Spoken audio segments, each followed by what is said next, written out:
and it was the fans. Like, I mean, calling them fans of family. The Great Defeated. This could never happen.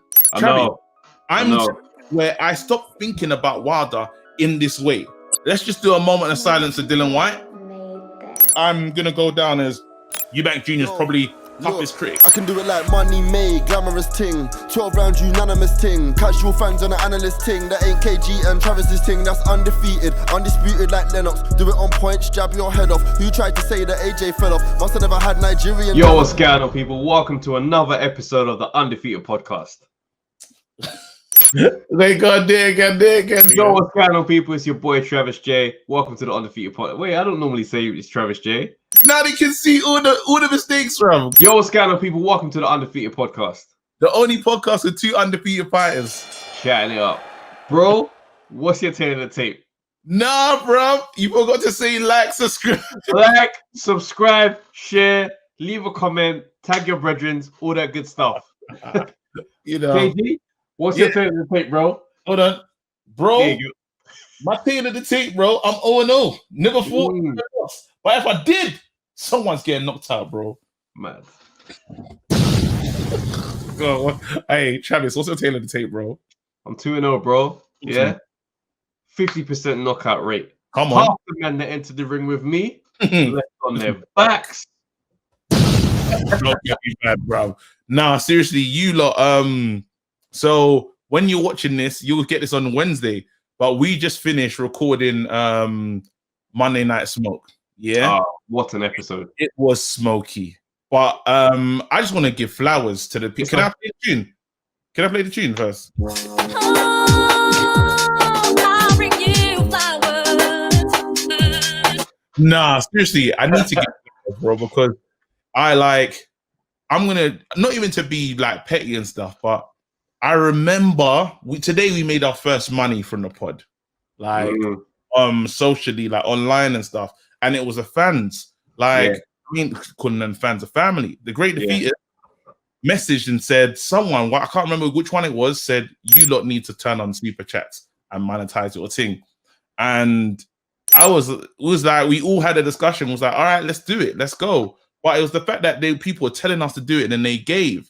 So even to, like, we came away with like, it weren't like astronomical peas, but it means a lot. It means so much. It's the first. It's the first. And you have to understand, do you remember, bro, when we started this, what was getting like 50 views if we were lucky? Tiny views, bro. Tiny. Right, tiny. If the episode had 100 by the next week, gassed. It's been a journey, man. It's been a journey. And these moments are proper standout. I seriously, I appreciate, like, as much as was bantering and talking about KG's laptop and stuff, is the fact that all these people, the Great Defeaters, that like there's a community that's very real. One of my happiest feelings is knowing that there's a community that's here and everyone you come in and there's that love and positivity. That's the real part. Like, people turn up. When I see people turn up, they get greeted, you know. So nuts. People will turn up, and then you can hear people in the comment section just saying, "Yo, how you doing?" Yeah, tell you, bro. I'm like overwhelmed by it, literally. And today 100%. To make our first piece was a big moment. Like, I ain't forgetting it, because I like. Do you remember how it was when I still remember the first money I ever made as a stand-up comic. It was a show near Oxford, not Oxford Circus, I think Shaftesbury Avenue. And it was like a poetry gig, and I was like just a stand-up comic on the lineup with the poets and stuff doing comedy. And I didn't expect to get paid, because I think I remember asking to perform. It was one of those. So I get on, and afterwards, like I even remember her name. Her name's Comfort Sidell on it PR. I still connected with her, and she gave me an envelope, and there's £40 in there. And I just remember that feeling of thinking, wow, like the jokes I wrote in my bedroom made me £40. Like, my own idea came into the real world and made money, bro. I never forget that moment. Never forget. My first show was so crazy because I don't know what was going on. I think I just started in a mad way, because I remember meeting she's related to Jermaine Genus, actually. Daniela Genus, big up yourself. She was important. I told her I wanted to be a comedian and I think I'm funny. And she's like, I said, do you want to manage me? And she's like, come to my house. If you can make me laugh in front of me and my boyfriend, I'll be a manager, bro. I went to her house, bro. Told my jokes, bro. She got me a gig, fam. She got me this uni gig, and my first show was 150. I didn't even know like that was, but I remember, I remember skipping home, bro, because you know that feeling of, oh my god, it's my personality. Yes. Now, if you had a 9 to 5, you know what that's like, because I've done the working in retail and that and standing mad hours. But you just think to yourself, wait, I just told some jokes and now I have money in my pocket. Bro, I was very real. It's so real. But to now today, and it was less, but what Undefeated is going to become and how we're going to evolve this channel. It's just all these super chats and all these things and people just believing in us and supporting us is incredible. So I just wanted to take this time to say thank you, like, for all the support. It's so real. Like, you lot with us on all our wins and our losses. So big up yourselves. But yeah, for real. Yeah. Let's give the people what they want. I'm gonna ring the bell. Yeah. All right, let's fight. Bro, I can say it or you can say it, but I'm say it, bro. Say it. Let's cook, bro. Wilder, Fury 3, fam. What is going on, bruv? Literally, I don't know how to feel. I'm seeing a lot of talk in the backgrounds. Wilder, I think Wilder's done a madness. You know, I think he's taken him to court and he's got busy. Wilder's got busy, fam. Wait. I thought, this could never happen. Where I stopped thinking about Wilder in this way. Same. Again, wait, hold on. Let's just do a moment of silence for Dylan White. And we're back. You have to, bro. How can you always get swerved? Always. It's like Dillian White is like the unicorn that guarantees that the big fight is going to happen. It's like, if I'm not going to get this fight, I'll fight Dillian White. Magically, it's the cheat code. It is. No, seriously. So let's like, I didn't think about Fury versus Wilder 3. Same. Yeah? It doesn't need to happen. But I'm excited. Really? That's weird. I'm excited. No, I'll tell you right now, yeah. Go on. I'm excited. Well, go on. If that fight gets made, Fury is ducking AJ. We can get there. We can get into that smoke. I would love to go, but let's not run past this thing. Okay, the reason cool. why I'm excited, is Wilder's said a lot of things. Yeah. Glove gate, this, that, you know what I mean? Egg weight form. In the egg shape weight, whatever. He spoke about that. Yeah. And then a lot of things have been said. Yeah. And now there's definitely bad blood. Yeah. So we thought the first one, I think they were doing friendship. There was a lot of friendship in the first one. They were cool with the first one.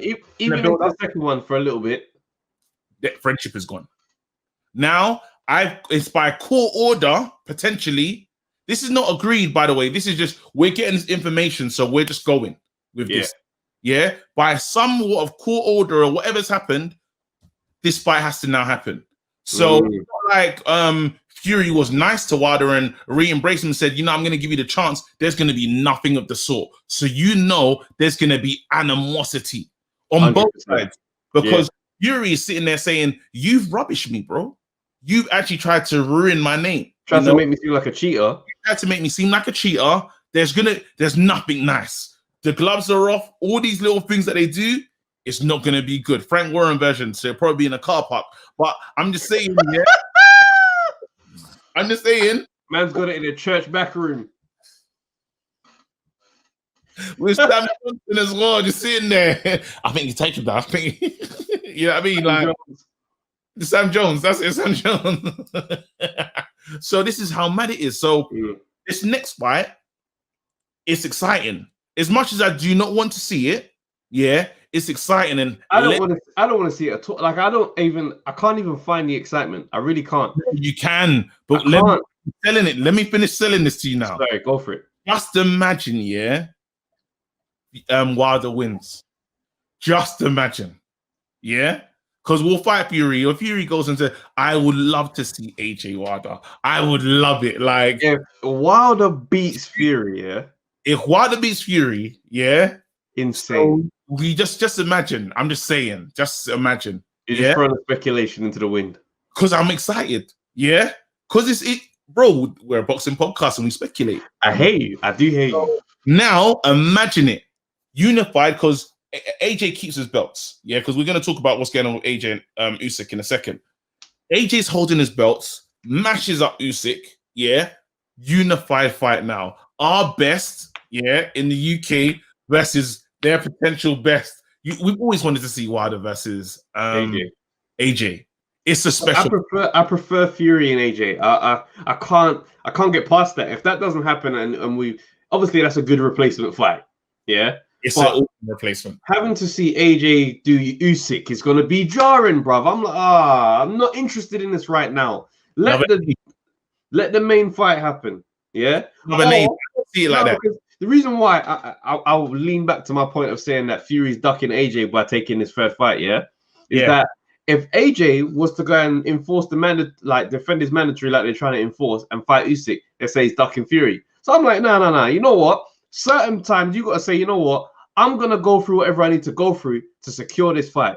He's going to put a belt down. You need to do something on your end as well. So I don't care what happened in court. Pay whatever the fine is, big man. You and all your promoter dons, get the piece together and say, listen, let's give this man $5 million or whatever the court says man has to pay, because I'm not fighting him next. I'm fighting AJ. This is the fight I want, and I don't care how it's got to happen. That's what he needs to be doing. Don't tell me you got swept up because of a court order. You know how much man right now is in some court order that they ain't paid the fine and they ain't done it right, and they're still out here free. Yeah. 50 cents trying to pay off. Like, there's bear man. So I'm not hearing that. Now, I like your take and go there with what you said. Is he? I like that swerving take that you just mentioned. Trust me, bro. Trust me. The guy, bro, stay with your chest. We don't know. You ain't said the take, bro. Huh? You ain't said the take. I just want to hear you say it. Be on the ledge and say what you're saying, innit? Like, I'm saying Fury is ducking AJ if he doesn't take that fight next. I don't care about the court order. I don't care about none of it. You men are too rich. The too high flying for the judge to be the reason that you get into that fight with Wilder. But just imagine, to play the devil's advocate, and I never like to advocate for the devil, fam, but to play this role, yeah?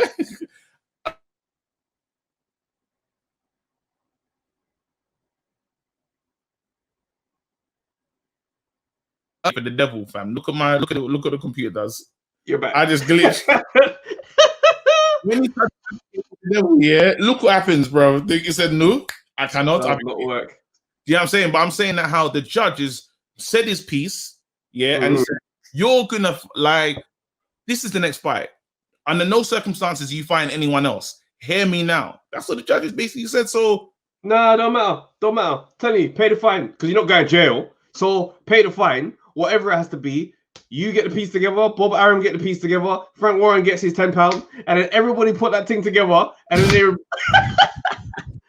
and then make it a thing. Because it don't mean I'm not having that. If that fight don't happen next, Fury ran from AJ. Straight facts. You know what? And to put a caveat on that, we said it in before when they said, Fury. Remember when they accused AJ of not saying Fury's name? Thank you. So if you're gonna be that serious, means I didn't say his name. The same way. Who was that talking about that? Was it Belly? No, who came out and someone mentioned and said he didn't say his name? Frotch. That's it.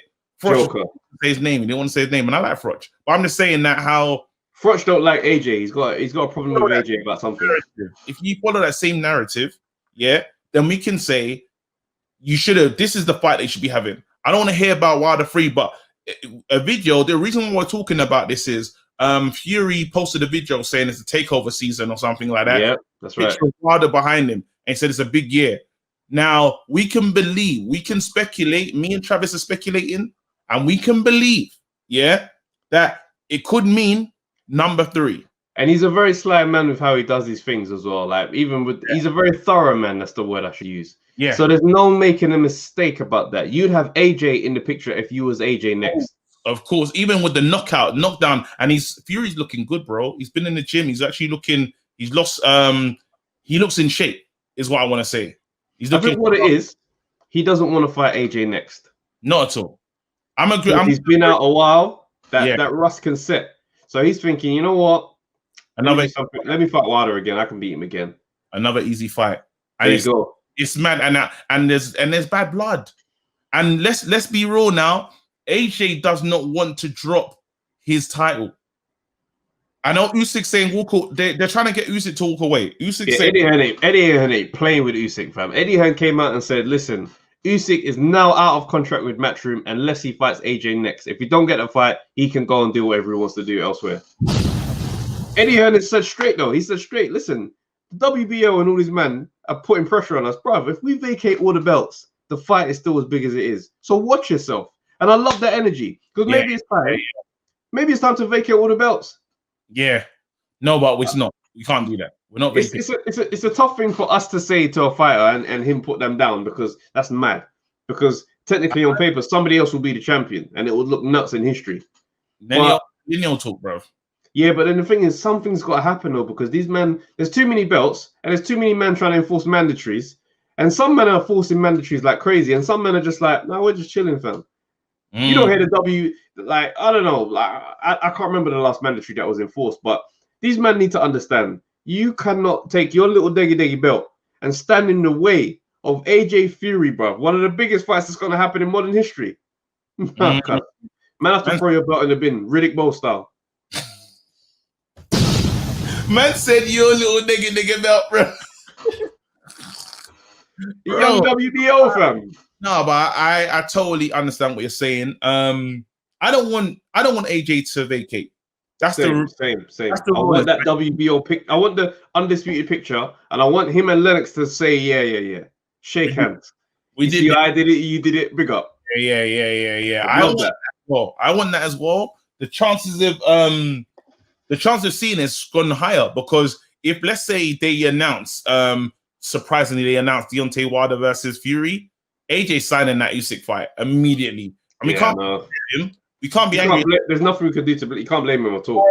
But it's still we have time. Like as much as we've been waiting, and Khan and Kell Brook's just been made. Them lot can't make us wait like that. That's so annoying, bro. It's not been made, but I'm saying it's talking about it's in the there's talk. It's in the works. Yeah. Now I'm saying obviously AJ and Fury can never make us wait. Them kind of Khan years. It's not happening. They're too old to be trying to make us wait like that. But it can, if that fight happens next, like after, I'm not mad. If there's one more fight and that fight, let's go. Do you know what I mean? However, there cannot be no banana skins. It's got to be next year. And this is the thing, that the banana skins are very possible because... No, but I don't mind being banana skin. If there's a wider banana skin, bruv. It's not the maddest thing. But then the only annoying thing about that is that fight really going to get made? That's the only concern because... Of course it's going to get made. It's true. Of course it's going to get made. What are we talking about here? It's easier. It's not even on BT, bruv. Of course it's going to get made.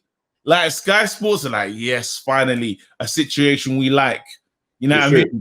Now, and it's still an exciting fight. Can you imagine going over to America, bro, and just being for AJ Wilder? AJ Wilder, bro, we'd be arguing with man just like how he was in Vegas. If you ever saw how we were, in the MGM lobby, bro, the media day where they're doing the press weigh-ins and all that stuff, we were in there going back and forth with hardback Wilder fans, telling them straight, AJ's gonna beat Ruiz. Then he's going to come and beat Wilder. Yeah. It was nuts. We were Monday Night Smoke before Monday Night Smoke existed. We were Monday Night Smoking in person with real Americans, fam. We were like, and they were tired of us, bro. We were like, nope, it's not happening. I'm telling you right now. And we were talking this flagrant. Sam Watson, bro. Big Sam Watson, that with the twins, like he manages, bro. Yeah. We were going back and forth with my man. Didn't AJ lose as well? This is when AJ lost and we're still talking flagrant. That's all right. It's off the back of that going into the rematch. And we were mad flagrant out there. Yeah. Fantastic. That's got to be, bro. That's the energy. Undefeated gang. We don't play them games. I'm going to walk him in. That's what Sam said. Say what I'm going to do. Oh, that was fun. Yeah. No, seriously. No, let's look at the banana skin situations though, yeah? Go on. Because you're saying you like the Wilder Fury banana skin. Understandable. But what about the Usyk? You can't say no chance. Yes, I can. Today, I'm saying no chance. I don't feel like Usyk is a problem for AJ at all. Not at all. Can I say? What? Let's see how that fight actually looks. How do you see that fight going? Let's theorize. What about? All right, let's mess around. Okay. So we're looking at Usyk. Usyk's last performance was against who? Chisora. Derek. Did Usyk send a message to the heavyweight division? We both said no. Not at all. Doesn't hit heavy enough. Didn't hit hard enough. Was that a points victory? I can't remember. Points, yeah. Points. No chance. I don't know how he hurts AJ. Man, I'm talking about stoppage. It made me sick, bro. But I'm like, who's stopping who? You know these Twitter guys. Just man on Twitter just chatting rubbish, bro. Okay. Talking about how he stops him. I'm like, yeah. Usyk stopped AJ in his feet. It's nuts. But what about points? It's not going points. I can't see it going points either. I see AJ catching him and get him the hell out of here, bro. And even if he does survive it, 10th round, AJ on the 11th. AJ's engaging in a bad way. So someone's getting that. I can't see Usyk staying out, like not being able. He can't manage the power. The problem is he might stay outside and be on some running practice thing, but he's not going to be able to hurt AJ and win rounds. But what about with a jab? Even AJ's not going to get the scorecard. He's not going to get that card in Britain. He's not clean. He's not precise and clean enough as a boxer to be like, yeah, he can shut out AJ over points over 12 rounds. He's not. He can move and maybe survive. He can. Actually, wait, hold on, stop. So think about how Floyd used to beat guys over 12 rounds, even though they were stronger. Let's stop for a second. Go on. Do we need to put some respect on Usyk's name in terms of, because we've seen how quick he can adjust in a fight very quickly and understand, find the distance. He's a very clever boxer. He's not rubbish. Listen, it's the first thing to say. He's not rubbish at all. Okay. But when you're the smaller man, at heavyweight, you're small, you're shorter, you're smaller, you're less powerful. Your real chances here, because let's be real, people like to chat about AJ's chin like he's chinny. I'm like, you men are just clowns, bro. He's not chinny. Your point though, Travis, your point, AJ doesn't do well. He doesn't like the smaller fighters. He doesn't do well about he doesn't like the smaller fighters who are strong enough. They have to think about the guys we're talking about here. Povetkin, big banger. Ruiz, big banger. Takam, tough, short guy. Maybe not a giant banger, but he's awkward. Yeah? These type of opponents, issues. You can't be smaller and soft punching. You have to have a equalizer. If you, like, for example, I tell you who would be a problem, and you're going to say, oh, Trav, prime David Haye would be a problem for AJ because he's small, he's aggressive, and he has knockout power. That would pose an issue for AJ of today, like it or not. Do you know what I mean? Whether or not I say he wins, I'm not saying that. I'm saying it poses a problem because that's the ingredients that give AJ trouble. I don't think Usyk even has those because it's like he ain't got the equalizer. So cool, you're gonna land, but after that, you're in the pocket. Now you're gonna get destroyed. So you're gonna have to be on some Mayweather Marquez vibe where you touch, slip, and just for 12 rounds. Fight like that. He can fight like that though. Not for 12, because if Chisora can land, AJ can. Did Chisora land properly though? Did he land flush? In the first couple rounds, he was landing a big wide right hand. Yeah, AJ does. Bro. I already know, but I'm just saying what I wanted to do is I didn't want to get carried away. You know how we can sometimes be like, not rubbish a man, but because Usyk can do a lot of things very well. Usyk, in terms of defining the distance and usually staying on the outside, it could be possible that he could do that. However, the problem is AJ's so aggressive in his style that he'll hunt you down. So you can't really, if you try to run from AJ, he'll close the distance. He will close the distance and he'll go for broke. The one thing we know about AJ is, let's say it's the 11th round and he has not won yet. He's not gonna let this thing squeeze to 12 rounds and hope for them. You're gonna have to survive AJ to beat that man. And that's the part where I'm like, can Usyk be the one to do it? Not in my estimation. And AJ, even Rob McCracken's gonna say in the 9th at least, bro. Crack him, bro. Go out there, push it. Because the fact is this, how I would tell, like, if my fighter is AJ, and he's got some issues with him over the rounds, he's hard to hit, all that kind of stuff. Go out there and fight dirty. Go out there and do whatever you need to do. Crack him with a headbutt, elbow, get it done. Because this small man needs to understand you cannot be in there with a big man and slide through and be the champion of the world. Get out of here. Grab him and bang him. And then let the referee tell you to step back. That's the headbutt. I say grabbing is good. I say straight. I say go out there, close off the corner, hold him. While the referee's coming in to say break, crack him 3 times. And then that way, he's hit. The referee can say don't do that, but he stays hit. Go and do it again one more time. Once you get that warning, then I say stop. Now box him. Because he's now frigging in pain. This is not going to be smooth. I would not. Wait, let me jump on Bumpy. Straight. I'd be like, big man, you really got this thing thinking that we're doing amateur boxing. We're going to do pit pat and slip and slip. Nah, grab him, hold him, crack him, and then break and say you didn't see it. Do you understand? Make this thing nasty, bro. You can't do that with AJ. Yati. And the person, we know AJ's got that side in him. So he's got that there, bro. Hold the back of his head and nail him. No, I don't think there's no, let's be real, banana skins on AJ's side. I can't really see it. I can't see it happening. You can't say no chance. We have to do that just because. Yeah, I hear that. Fine. I mean, just because of what they say. But the good thing is about AJ is that whilst he's muscular, when he slims down, he can move and he's got a bit more in the tank. He still has his power. He's perfect weight now. He still has his power.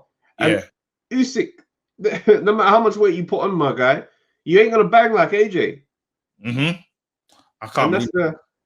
It's real. What are we saying now? Yeah, let's move on because we. Right, cool. Yeah, let's do that. But that was good though. Here we go. Your boy Eubank JR. He signed to Sauerland. It's interesting, brother. His career, brother. I'm just sorry. You know what? Before we even go on to Eubank JR. AJ said he's going to retire in 5 years. Oh, yeah, very good. Yeah, that's a good one. Yeah, let's not skip over that. Like, go on. Do you want me to go? I was going to say, I don't think there's anything wrong or unusual about that. How old is he now? 30? Yeah. Go to 35. Think about it. Like, it's not a common thing for fighters who are at that level to just keep plowing on. Like, Klitschko, I don't think he retires in 3 years.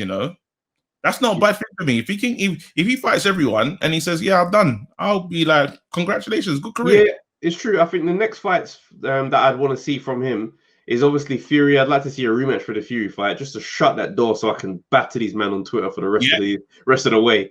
I would like to see the Wilder fight, and I'd like to see a Dillian White rematch. After that, I'm good, bro. I'd like to see a Ruiz number 3 as well. Nah, not particularly. But if it happens, it's good. But I'm just saying, I'm not bothered. That doesn't change his career for me. No, it doesn't change it at all. I just like to see it.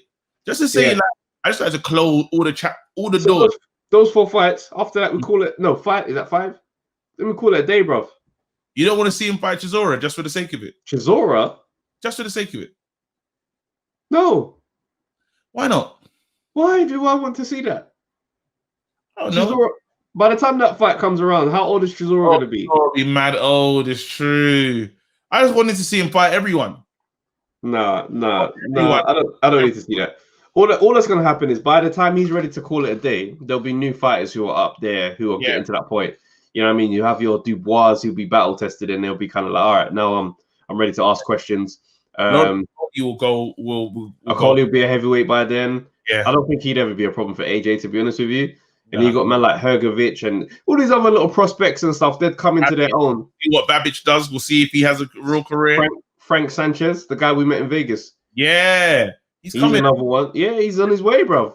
So there'll be new guys, and I don't think a fighter needs to wait for the next era. I think obviously shout out to Lennox for what he did when he fought Vitali, because that's the touching a new era. I wouldn't look at someone's career and say it was less than because he didn't fight one of the new guys who are like, Had the boy done his business, done his work, I would have been more excited. I would have said AJ got to fight him.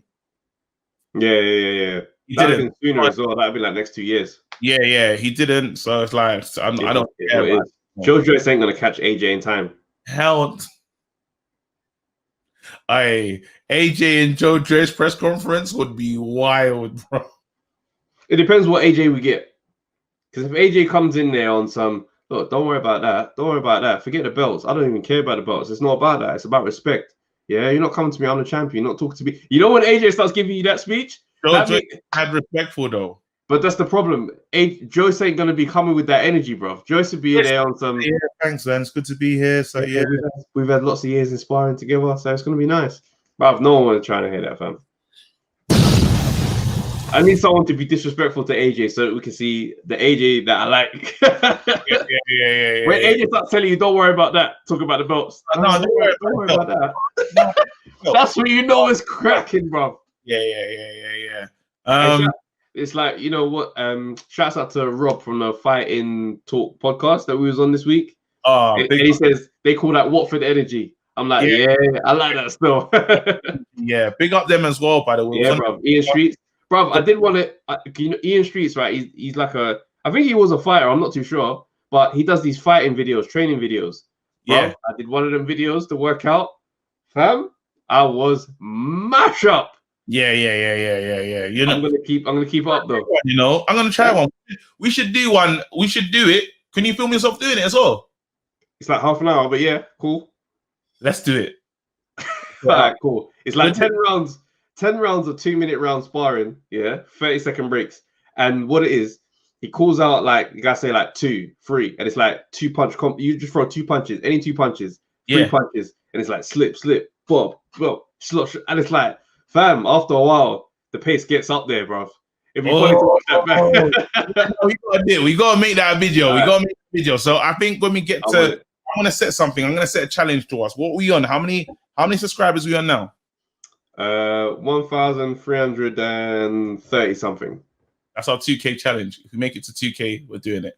All right, cool. That's our 2K challenge. There you go. Great. That's sick. And it obviously on a boxing podcast, it makes sense for us to do it like an athletic challenge. To be honest. Yeah. No, cool. Like, congratulations. I'll be fit by then. Yeah. Listen, I'm over 4 or 5 weeks.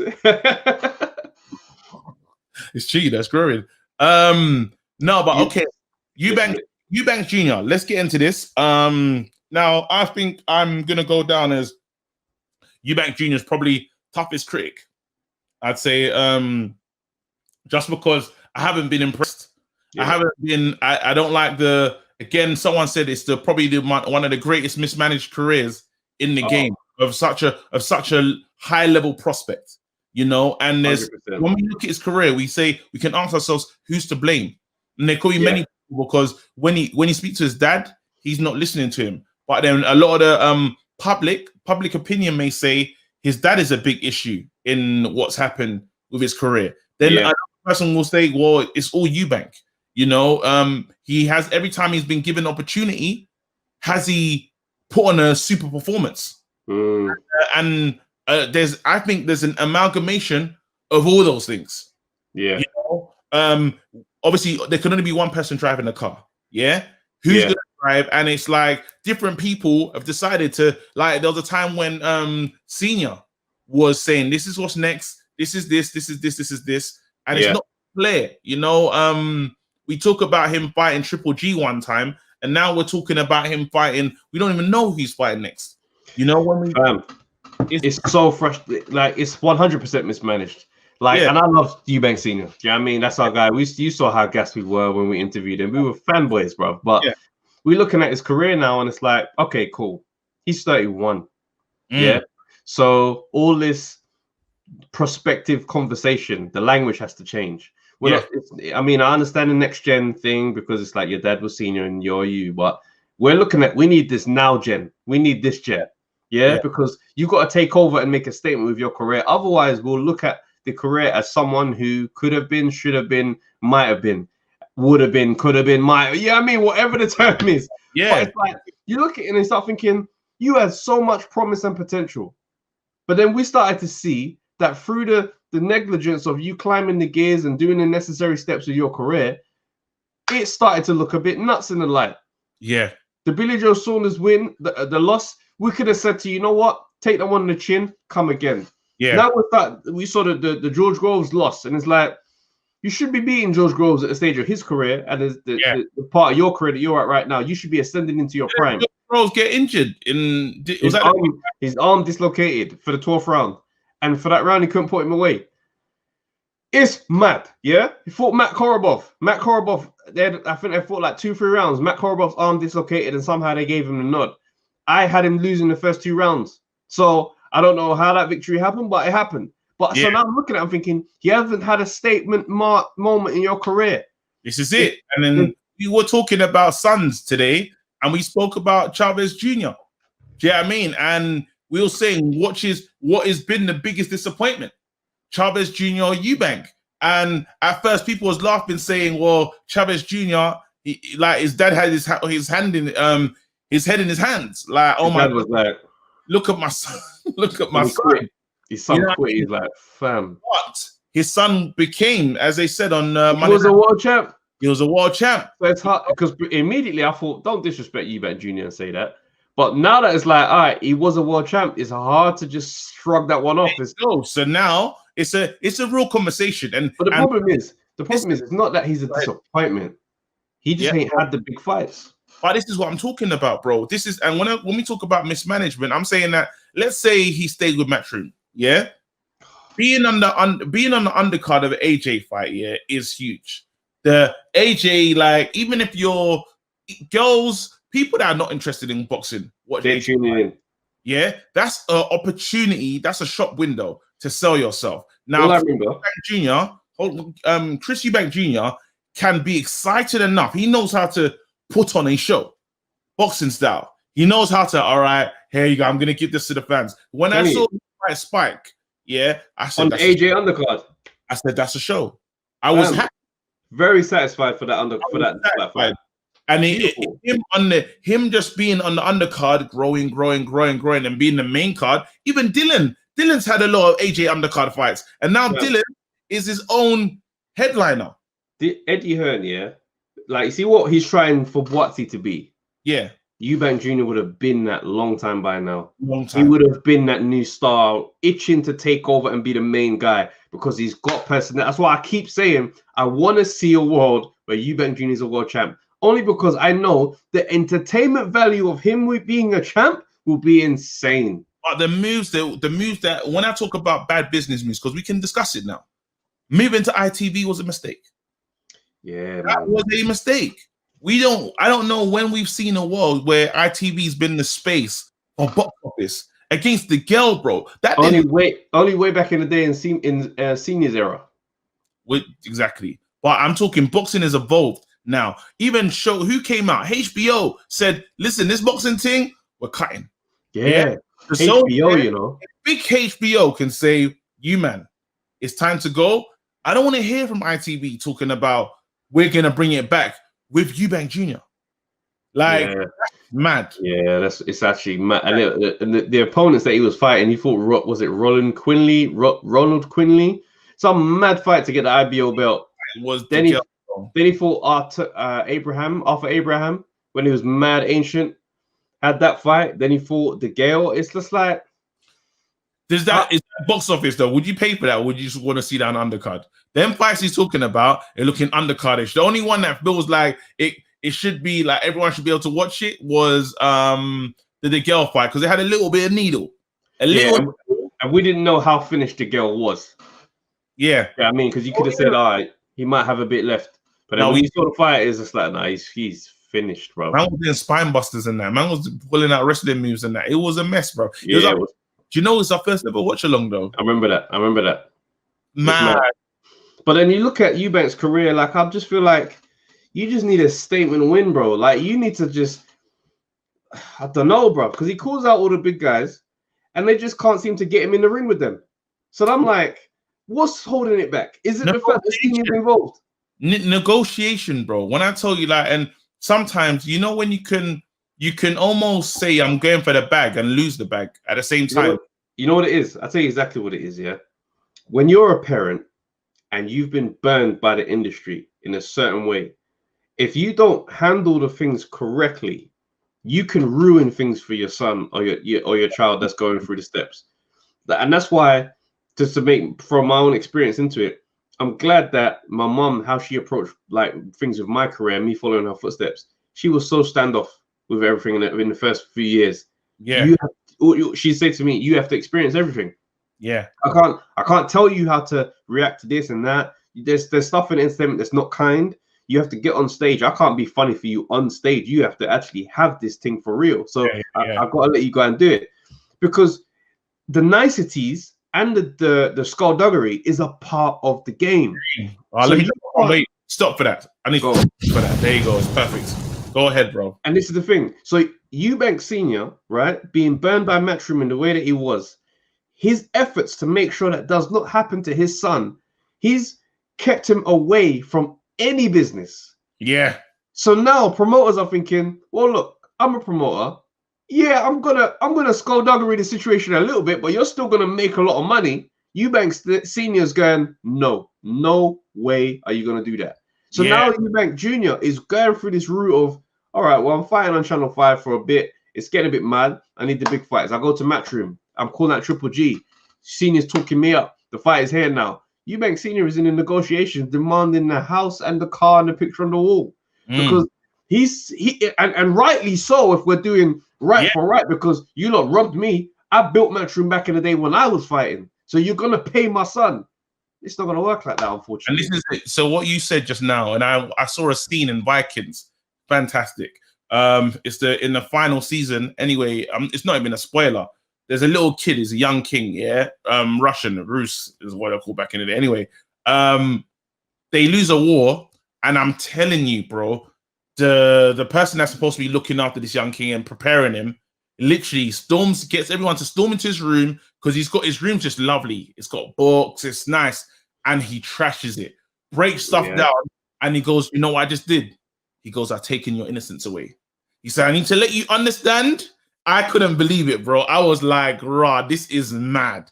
But he said, I need to let you understand how mad game is. Now, what you spoke about was so good, because in this entertainment game, you have to be robbed. This game, you're talking about skullduggery and all this other stuff. You have to feel all these elements of the game, bro. Like I say it to people all the time. If you're creative and you're in business, our business, and you have not cried, this business have not made you cry, you're not after making it, bro. Let me tell you something, I've performed in theaters with thousands of people in the audience, bro. I'm talking a place is packed to the teeth. The most money I've made in any type of show is the show I booked and did myself, me and my one manager. We did this, and it was like 200 and something seats.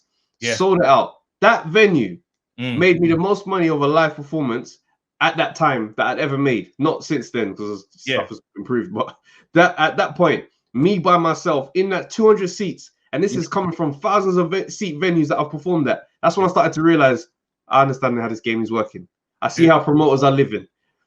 So Eubank Senior is at that point of knowledge and trying to help his son, who's at the beginning of his career, behave like someone who's earned it. And sadly, he's got to go through it all. You have to go through it all. You have to make the poor decisions. You have to I'm dealing with my daughter now, bro. My daughter's 4 years old, bro. I'm like, she has to work and stuff, and she has to she'll get maybe she'll earn 30p. But then I'm like, here you go, Annie, this is your P's. Put it in your purse or put it away. If this money's lost, you're not going to the tuck shop. There's no 10p mix up. Even she's choosing the 10p mix up. And I'm like, Annie, how do you want to spend? Are you going to spend 20p? Are you going to spend all it at once? Let me know. And because she's like one time she was like, I'm going to spend all of it. I said, right, you sure?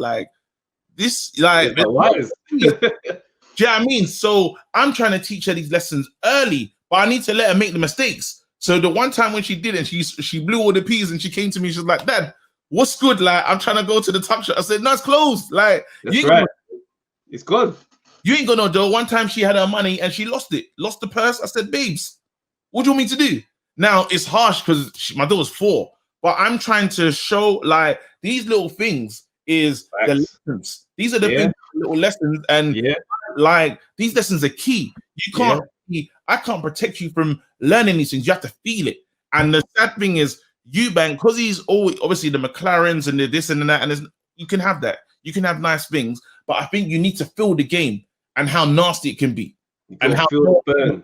There's got to be that feeling, that says to you, I'm never gonna make a decision that allows me to feel like this again. It's never happening to. I don't know if you've ever been broke before, but you know, like when broke, and you're saying this, you see this, will never feel like this ever again. I remember one time I hit brokenness, and it was a thing where I was in and this is my personal. Shouts out to my cousin Paul, he's gonna be watching. There was a time where I wasn't managing my money monthly correctly. So it's like I was borrowing money like from him on a regular, like not a regular, but like a good couple months on the trot. To the point where it's like, yo, and this happened. So basically, I'm like 2-3 days away from payday, and I'm like, you know what? I ain't asking for nothing. I ain't doing that no more. This cycle has to break here. Yeah. And I remember having to eat rice with barbecue sauce for dinner 2 days in a row until payday touched. And as I'm eating this food, I'm like, I'm gonna remember this. Yeah. I'm gonna remember this. Happen, bro. Never again. I in those moments, I think you learn the most from those moments. Those moments of tough times. You know, I think sadly, the career, because you step in. You know, when it gets to a stage where it's like, I remember my dad used to always talk to me and tell me like what to do and stuff. But then I got to a stage where I was like, no, this is the decision now. Like, we're not doing that. So I'll tell my dad what I'm doing. I'm not telling you to tell me if it's okay. I'm just letting you know I'm doing something. Very different. And when you got your dad in negotiations and your dad's made you lose a Triple G fight. Let's be real. Like, the Triple G fight could have, even if he lost the Triple G, it's not the worst thing in the world because, like, oh, well. The worst thing in the world, bro. Because like, he showed himself. What Anthony Yarde can say that Chris Eubank Jr. can't say is that I've been in there with those guys. Yeah. I tried. Yeah. I went in there and I gave it effort. You ain't been in there with the guys at the top. You ain't been in there. You ain't been in there. And it's a shame. Like, as I said, he's got a chance to win a title because Canelo's vacated his the WBA. Yeah, he's vacated that, and then I think a Japanese fighter or something that that he'll potentially fight against. It's good. It's a good move. A step in the right direction because if he wins that belt, he's gonna make that belt famous. Like, I'm not saying that the belt doesn't have fame like that, but he's gonna make that belt loud. The way he'll hold it, fam. He's pulling up mid-lockdown, central London, belt on, driving the thing, belt around the neck like it's a chain. No, he's driving with the belt on. He's driving. You know how to find the biting point with the belt. Yeah, fam. It's the belt top is on your solar plexus, stinging because it's ripping skin, but you just the belt tearing the skin under your chest, but you got to push through, bro, because the flex has to happen. The flex is more important, bro. Oh man! But, bro, his dad drove a lorry, bro. So that's the cloth he's cut from, fam. Trust me, the antics. It's funny, bro. No, last point though. Go on. As much as I said, go on. You can say your last point because I hope. No, hit that. That Eubank does go on and win it. You know, it's been a mismanaged career, and I hope even from this he's learned. You know, not getting a Triple G, going to ITV, signing to the man them in America. It was a mess. You know, but it seems like he's learning from some of these. I hope he has. That's the best thing I can say. I hope he's learned. The Roy Jones hookup is very good because he's training now. Before, remember, there was no coach. I hope that's still happening because obviously with the promotion thing, I hope that's not affected anything and Roy's still involved. So do I. So do I.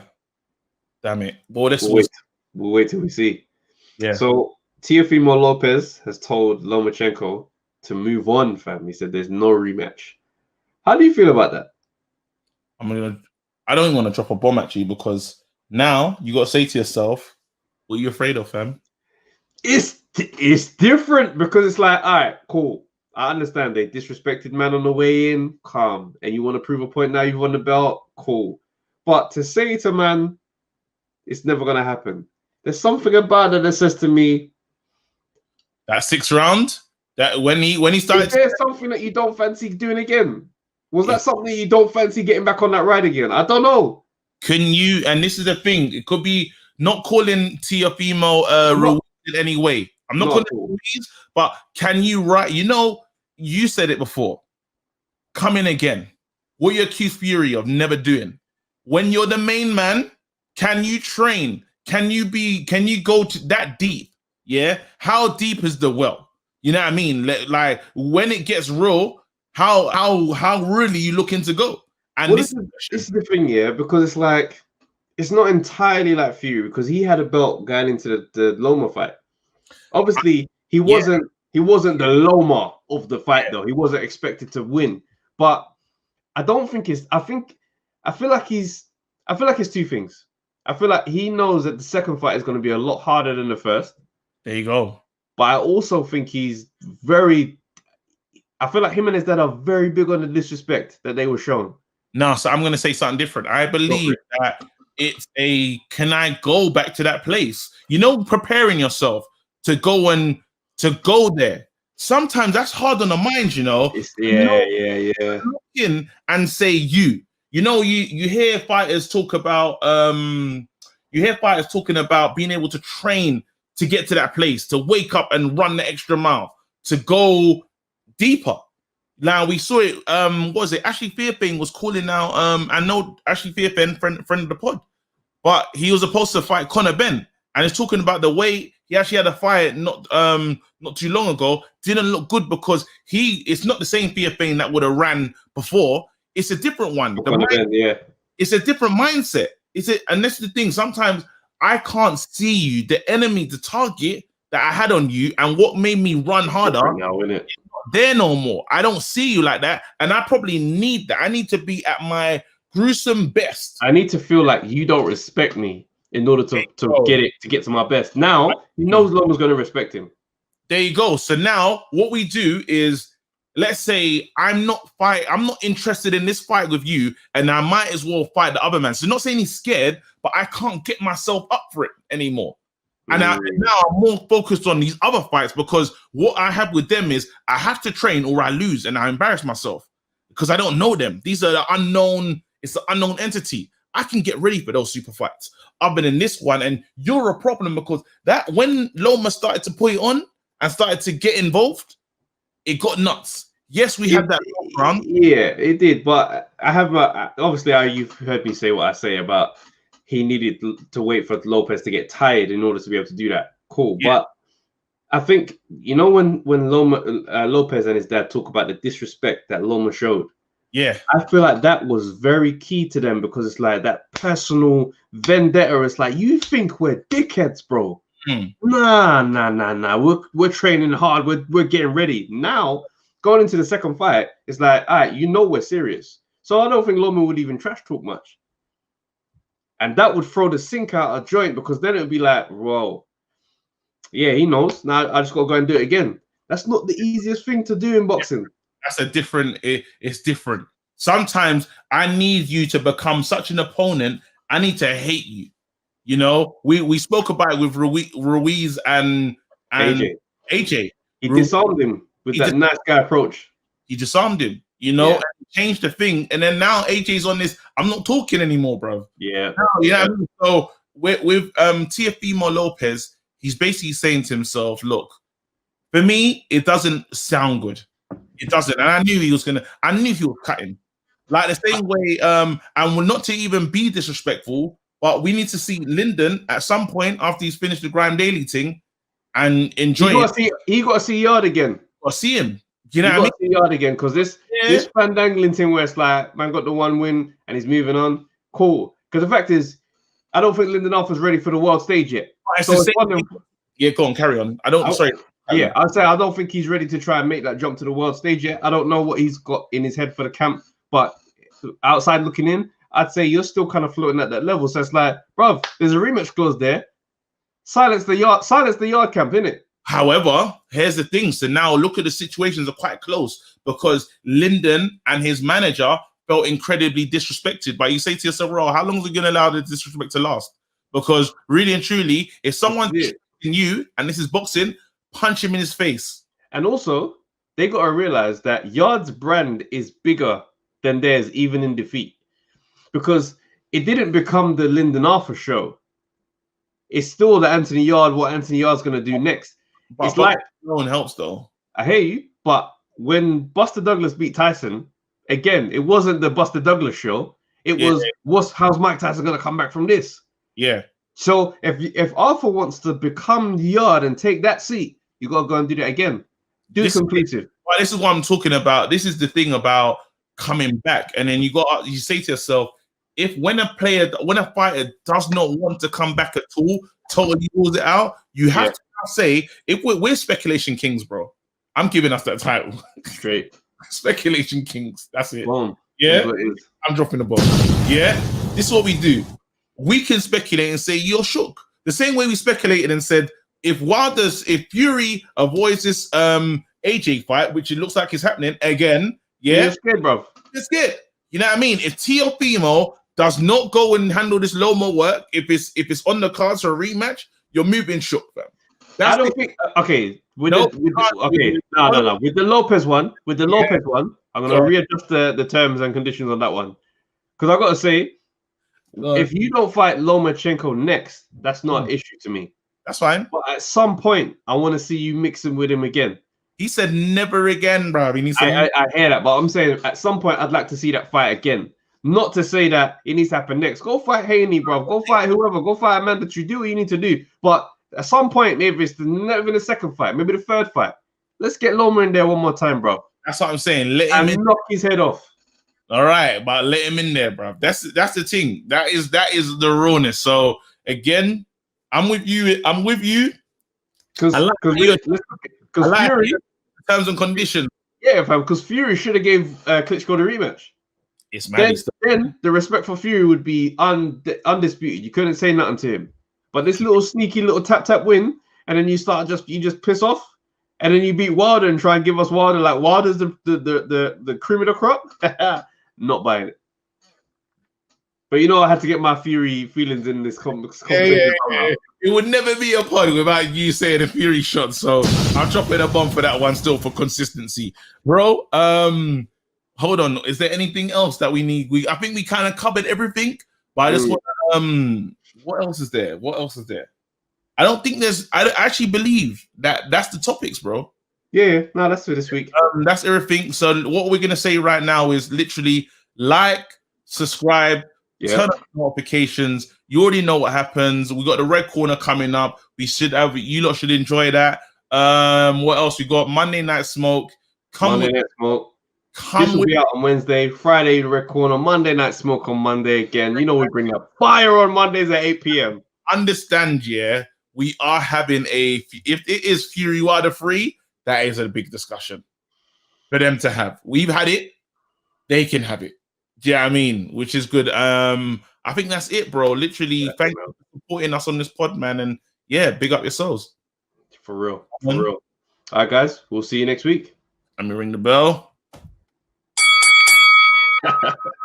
Come on. Peace. Yo, people, thanks for watching the Undefeated podcast. Make sure you like, subscribe, share, leave a comment, and all that good stuff, man. This is the place to be. I liked it still. Yeah, same. I liked it. Very nice, very clean.